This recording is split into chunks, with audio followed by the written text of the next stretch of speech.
गेले 1.5 वर्षापासून ते पावणे 2 वर्ष झालं या रस्त्याचं काम चालू आहे. इथं कुठं वळणं काढलेली दिसत नाहीत.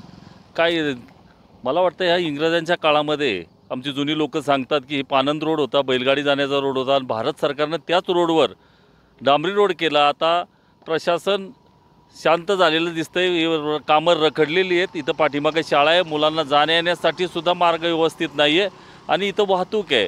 महाराष्ट्राचं कुलदैवत असणाऱ्या काळूबाईचं मंदिर मांढरदेवीला आहे आणि महाराष्ट्रभरातून लोक इकडे येतात आणि या रोडवर त्यामुळं हा रोड सरळ करायला पाहता वेडीवाकडी वळणं आहेत. इंजिनिअरिंग काय करतं आहे किंवा प्रशासन काय करतं आहे, कशा पद्धतीचा रोड होतो आहे हे काही समजत नाही आहे आणि रोड डिले होतो आहे. त्यामुळं लोकांची सुद्धा गैरसोय होते. ठिकठिकाणी जिथं मोऱ्या टाकायला पाहिजे तिथं मोऱ्या टाकल्या गेल्या नाही. तिथं पुढच्या बाजूला निरादेव याचा आपला कुठलं ते धोम बलकवडीचा कालवा आलेला आहे आणि त्या कालव्यातून वरून पोट चारी आलेली आहे आणि त्याच्यातून रस्त्याच्या खालून पाईप टाकून पाणी खाली नेलेलं आहे. पण आता या वर्षात काय झालं आहे, आता मी बघितलं तर आम्हाला पाणी खाली येत नाही. मधीच तो पाईप फुटलेला आहे का काय, पाईपाची दोन्ही बाजूची तोंडं खुली दिसत आहेत पण पाणी काय आतून जात नाही. शेतकऱ्यांची सुद्धा गैरसोय झालेली आहे. याच्याकडे कोणी लक्ष देत नाही. इंजिनियर वगैरे इथं कुठं फिरताना कधी दिसत नाहीत आणि हा रोड डिले होतो. शेतकऱ्यांच्या भिजवण्याचा सुद्धा प्रश्न त्यामुळे निर्माण झालेला आहे. याची कोण दखल घेईल का? हे पद्धतीने चालू राहिलं तर आम्हाला या भागातल्या सगळ्या शेतकऱ्यांना आणि सर्व लोकांना आंदोलन करण्याशिवाय पर्याय नाही. त्यामुळे प्रशासनाला विनंती आहे, त्यांनी या प्रश्नाकडे गांभीर्यानं बघितलं पाहिजे. शेतकऱ्यांचा प्रश्न आहे, पाण्याचा प्रश्न आहे, या रस्त्यामुळे अडचण निर्माण झालेली आहे आणि रस्त्यासुद्धा वाहतुकीचा प्रश्न निर्माण झालेला आहे. ठिकठिकाणी कामं ठेवलेली आहेत आणि आम्हाला त्यासाठी आंदोलनाचं हत्यार उपसावंच लागेल. या रस्त्यामध्ये सगळ्यात महत्त्वाचा प्रश्न असा की मुळात या रस्त्याचं प्लॅनिंगच आहे ना चुकीचं आहे. प्लॅनिंग अशा अर्थाने चुकीचं आहे की अगदी कापूरवळपासून वायपर्यंत रस्त्याचं काम चालू आहे. आता झालेलं काम आमच्या पाण्याचं काम बोहरपासून ते आंबाड्यापर्यंत 10 किलोमीटरमध्ये 10 किलोमीटरमध्ये बऱ्याचशा ठिकाणी जे पूल बांधले गेले ते माझ्या माहितीप्रमाणे किंवा माझ्या अभ्यासाप्रमाणे मला चुकीचे वाटतात. आता खानापूरपुरतं जर बोलायचं म्हटलं तर खानापूरमधले कुठलीही वळणं या अधिकाऱ्यांनी काढली नाहीत.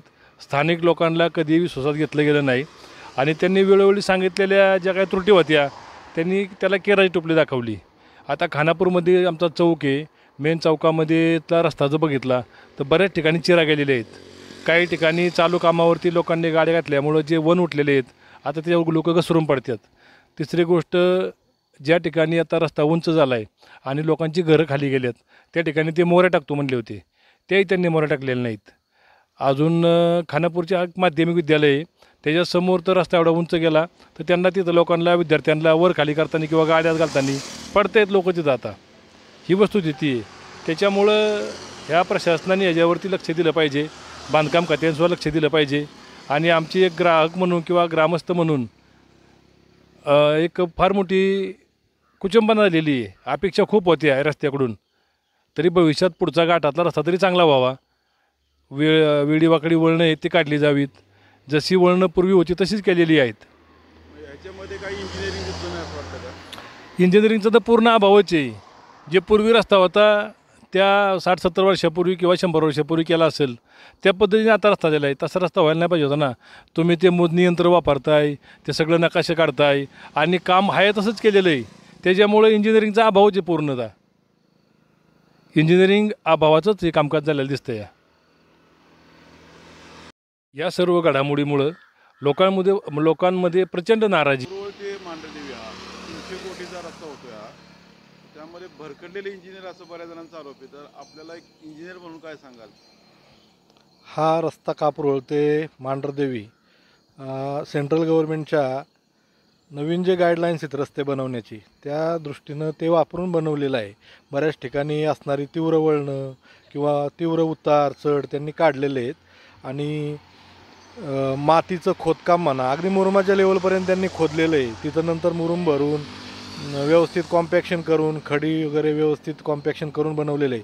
काही ठिकाणी ज्या ठिकाणी पूल मोऱ्या टाकलेले आहेत, पूल झालेले आहेत त्या ठिकाणी थोडंसं मुरुमाचं याचं कॉम्पॅक्शन झालं नसल्यामुळं तिथं रोड खचलेला आहे. त्या ठिकाणी चुका झालीत त्या दुरुस्त करणे गरजेचं आहे.